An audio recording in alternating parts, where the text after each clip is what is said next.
Bonjour tout le monde. Aujourd'hui, dans la playlist Self-Care, prendre soin de soi, j'ai envie de vous parler un petit peu des différentes perceptions que les gens peuvent avoir du fait de prendre soin de soi-même et aussi devant une autre personne qui prend soin de soi. Donc, les perceptions qu'on peut avoir, la façon qu'on peut être accueilli, la façon que nous-mêmes, on peut réagir à certaines personnes, certaines situations.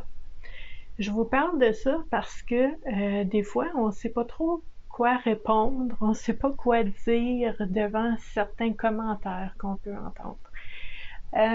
Je peux vous dire, par exemple, si, je ne sais pas moi, si vous avez un système, là, quelque chose, là, une routine de vraiment précieuse pour vous, pour prendre soin de vous, ça se peut que ça dérange des personnes autour de vous. Ça se peut que ça dérange.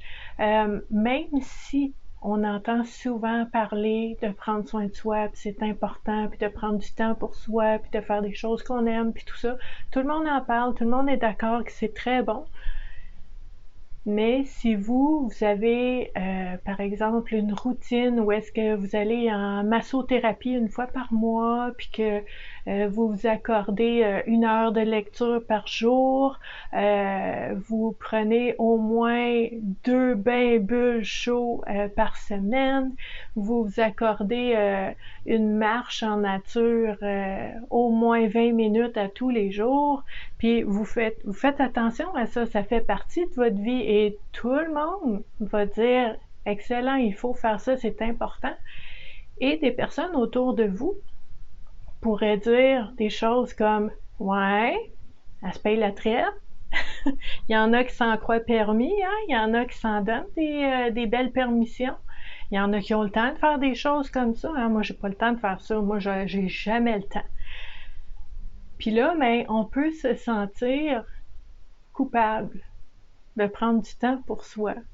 C'est complètement le contraire de la philosophie de qu'est-ce qu'on veut faire quand on prend soin de soi. C'est de s'accorder du temps, de se donner la permission à soi-même, de savoir que c'est bon pour soi et c'est bon pour les autres. On le fait pour nous, on souhaite que tout le monde le fasse aussi. Puis ça finit que des fois, on se sent coupable de le faire. On dit bon, ben j'en parlerai plus. J'en parlerai plus parce que je me fais regarder comme si j'étais paresseuse ou que je fais jamais rien ou que tu sais, je me fous des autres parce que je prends du temps pour moi. Il y a plein de choses. Hein. Souvent, il y a des gens qui vont dire que c'est égoïste prendre soin de soi. Ça fait mal. On veut pas. On veut pas être égoïste. Même si on sait que quand on prend soin de soi, c'est pour se nourrir soi-même, pour se ressourcer. Pourquoi? Pour être encore plus présent, pour être encore plus actif et impliqué et encore une meilleure attitude, des meilleurs moments avec les personnes qu'on aime parce que nous, on est ressourcés. On sait tout ça, mais quand on a quelqu'un en face de nous qui dit « Ah ouais, on sait bien, hein, elle doit être partie encore à son massage de semaine, à toutes les semaines. » Ouais, pis hein? Je vous dis ça parce que ça m'est déjà arrivé à quelques reprises où est-ce qu'on me dit ah oui, on sait bien toi, tu sais, tu vas en masso, tu fais ci, tu fais ça, tu prends du temps pour colorier. C'est qui a le temps pour colorier quand elle a passé l'âge de 9 ans? Voyons donc.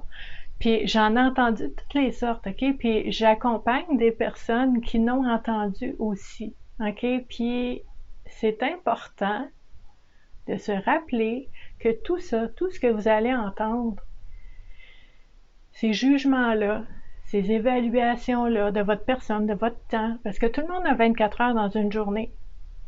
Hein? Même Bill Gates, là, il n'y a pas plus que 24 heures. Il y a 24 heures dans une journée. Ce qu'il décide de faire avec ces 24 heures, ça lui appartient, il est boss de ses culottes. Ce que je décide de faire avec mes 24 heures dans ma journée, ça m'appartient, je suis boss de mes culottes aussi, comme vous, OK?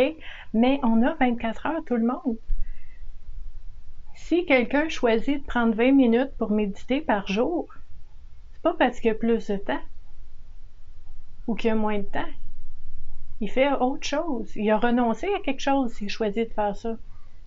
Ce sont des choix personnels en plus. Donc, si vous entendez des commentaires comme ça qui vous blessent, qui vous font douter, qui vous font vous sentir coupable aussi des fois, ben rappelez-vous que ces commentaires-là parlent beaucoup plus de la personne qui fait le commentaire que de vous. Ce commentaire-là n'a rien à voir avec vous. Ce qui arrive, c'est que quand on prend soin de soi, puis ça, on le voit vraiment beaucoup, par exemple, sur mon groupe privé confidentiel sur Facebook, on se rencontre ensemble, puis on parle des fois des défis qu'on peut vivre pour prendre soin de soi sans culpabilité. Puis en fait, ce qui arrive, c'est que c'est confrontant. Quand on apprend à prendre soin de soi, on devient confrontant pour ceux qui ne savent pas comment faire, qui voient pas il est où le temps qu'ils pourraient prendre pour prendre soin de soi, qui savent pas quoi faire, qui savent pas qu'est-ce qu'ils aiment, qui sont tellement habitués de travailler des heures de temps, travailler, dormir, qu'ils savent même plus qu'est-ce qu'ils aiment. Puis ça, c'est pas de votre faute.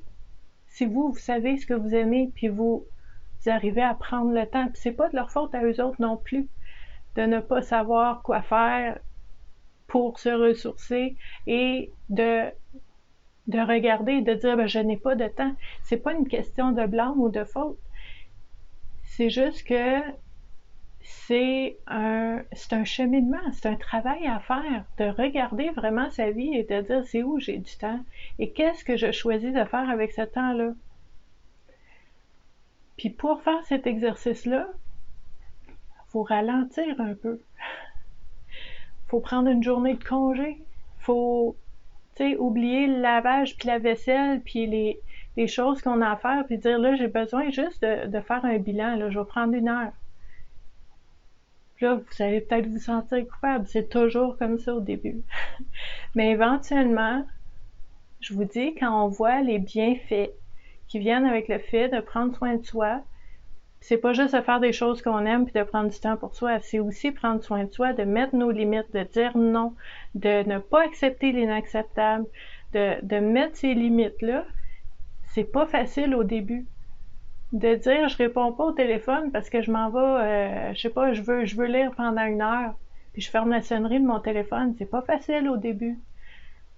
De ne pas répondre tout de suite quand le téléphone sonne, c'est pas facile au début. c'est toutes des habitudes qu'on prend et qui, avec le temps, au fil du temps, on se rend compte que les effets sont bénéfiques, ça nous fait du bien, on a plus d'énergie, on est mieux, on est plus conscient, on est plus présent dans nos relations, ça va mieux dans nos relations parce qu'on s'est ressourcé. Puis là, c'est là que le cycle va se faire, mais d'une façon qui est le fait de me ressourcer, c'est bon pour mes relations, donc je continue. Le fait de me ressourcer, c'est bon pour ma santé physique, donc je continue. Je remarque que le fait de me ressourcer, de prendre soin de moi, c'est bon pour mes émotions, donc je continue. Mais c'est au fil du temps qu'on voit ça. Puis là, je peux vous dire aujourd'hui, ici maintenant, 2021, je peux vous dire que quand il y a quelqu'un qui dit « Ah oui, hein, on sait bien, toi, tu te payes du luxe, tu vas en masso régulièrement. » Oui, je fais ça. Ça fait partie de mon kit de bien-être, ça me sert bien, puis ça fait que je suis encore plus présente dans mon travail, j'ai plus d'énergie, plus de concentration, c'est merveilleux, j'adore ça. Jamais je vais arrêter ça. Puis là, qu'est-ce qu'ils vont dire? Ils disent rien parce que on assume, on accueille, on accepte, on s'assoit dans cette vérité-là qu'on porte, une vérité personnelle, que telle chose me fait du bien, ça a des impacts positifs dans ma vie et dans mes relations. Il n'y a personne qui a rien à dire là-dessus. Et c'est pas égoïste parce qu'on souhaite à tout le monde de trouver leur propre kit bien-être. Donc, si ce sujet-là, c'est quelque chose que ça vous intéresse puis que vous voulez explorer ça, peut-être vous vivez des situations avec certaines personnes, vous vous sentez pas à l'aise, vous vous sentez jugé, vous vous sentez coupable, venez nous voir. sur le groupe Facebook Self-Care, prendre soin de soi. Je vais mettre le lien dans la vidéo, en dessous de la vidéo, mais c'est le sujet de ce groupe-là. C'est ça qu'on fait. Puis on s'entraide, on se donne des trucs, quoi répondre quand quelqu'un nous dit telle chose, puis comment passer à travers ces émotions-là, puis se rappeler tout le bien que ça apporte dans notre vie, mais aussi dans la vie des personnes qui sont proches de nous, pour s'encourager à continuer de prendre soin de soi. Donc j'espère que vous avez aimé cette vidéo-là. N'hésitez pas à la partager et on va se retrouver probablement sur le groupe Self-Care Prendre soin de soi. Ça va me faire plaisir de parler de ça avec vous et les autres membres aussi. J'en suis certaine. Merci d'avoir été là.